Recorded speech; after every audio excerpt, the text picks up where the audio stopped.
महागठबंधन की सरकार गिरने के बाद लगातार राष्ट्रीय जनता दल के नेता चुप्पी साधे हुए थे, लेकिन अब उन लोगों में जुबानी जंग शुरू हो गया है। मुख्यमंत्री नीतीश कुमार पर अब राष्ट्रीय जनता दल भी हमलावर हो गई है।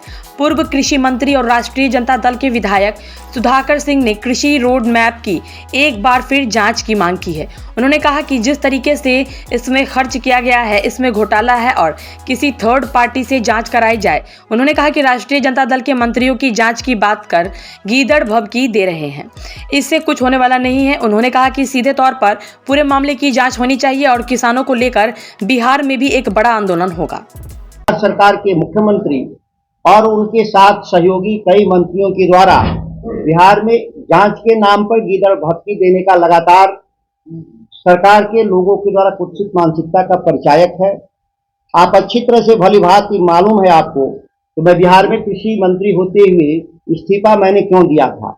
हमारी प्रमुख मांग थी कि जो आपने 17 साल प्लस 2 साल 19 साल जो सरकार चलाए और इसमें आपने 3 कृषि रोड मैप आपने लागू किया, जिसमें तकरीबन 3,10,000 करोड़ रुपए आप खर्च होने का दावा जो आपने किया, उस पर मेरा सवाल था। मैंने साफ शब्दों में पत्र के माध्यम से किसी भी मंत्री के अधिकार क्षेत्र का जो सबसे ताकतवर हथियार होता है वो पीठ पत्र होता है, जिसके माध्यम से मैंने आदेश दिया कि तीनों कृषि रोड मैप का थर्ड पार्टी से जांच होनी चाहिए, सरकार के द्वारा नहीं। सरकार का जांच सरकार स्वयं क्यों कैसे कर सकती?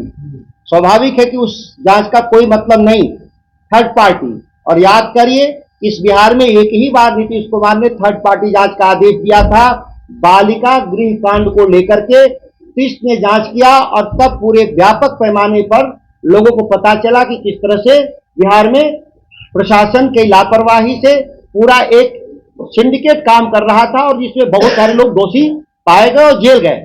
सच यह भी है कि आज जांच अधूरी रही, दंड अधूरा रहा, बाकी बड़ी मछलियां बच गई थी।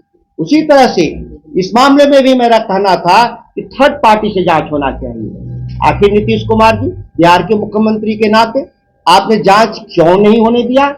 जाहिर है कि जांच जब भी होगा इसका गले में जो फंदा मुख्यमंत्री नीतीश कुमार तक जाएगा, क्योंकि उनकी महत्वाकांक्षी परियोजना है, उनके नेतृत्व में यह परियोजनाएं शुरू की गई थी। परिणाम क्या है सबके सामने?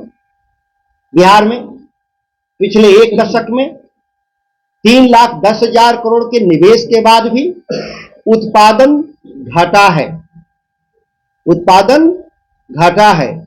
बेंचमार्क मैंने विस्तृत रूप से इस नोट में लिखा भी है कि किस वर्ष किस फसल का उत्पादन आपका घटा है। अगर हम टोटलिटी में देखें, इसेंशियल कमोडिटी जो हमारे जिसके क्रॉप कटिंग के आधार पर डेटा बनता है, बाकी फसलों में जैसे सब्जी हो, फल हो, दूध हो, इसमें कोई क्रॉप कटिंग का डेटा कलेक्शन नहीं होता, एक हाइपोथेटिक डेटा होता है। लेकिन जिसमें क्रॉप कटिंग के जरिए डेटा है उसमें 1 लाख टन का उत्पादन घटा है। सवाल पैदा होता है कि 3,10,000 करोड़ रुपए गए कहां?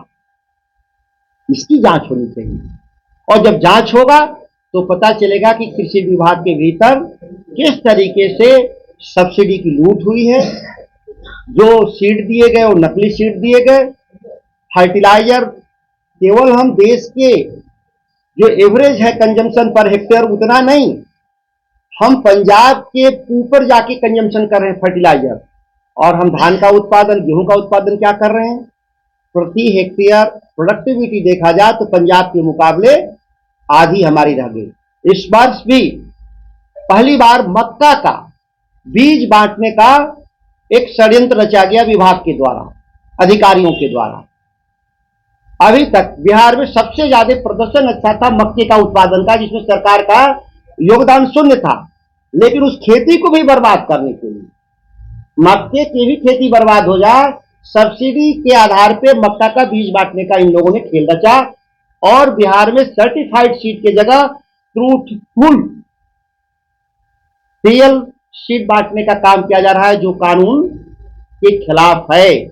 सबसे प्रमुख रूप से दोषी साबित होंगे बिहार के मुख्यमंत्री, क्योंकि यह सभी निर्णय उनके स्तर पर लिए गए हैं।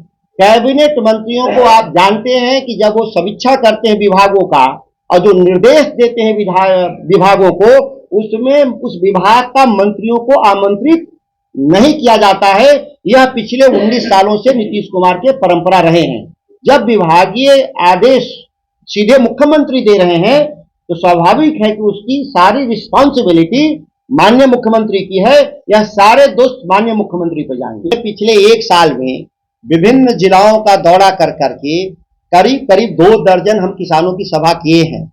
हम लोगों की बातचीत बिहार के किसानों की सहमति बन रही है कि हम पटना के तरफ जाएंगे अपनी मांग को लेकर के। ये आने वाले समय में निश्चित तौर पर, चूंकि ये संयुक्त किसान मोर्चा एक बड़ा ऑर्गेनाइजेशन है जिसका मैं एक छोटा हिस्सा हूं, जिसके हम बैनर तले हम काम कर रहे हैं, ये ही हमारी सहमति बनेगी। क्योंकि अभी लगातार दिल्ली सरकार के खिलाफ एक बड़ी मुहिम चल रहा है संयुक्त किसान मोर्चा का।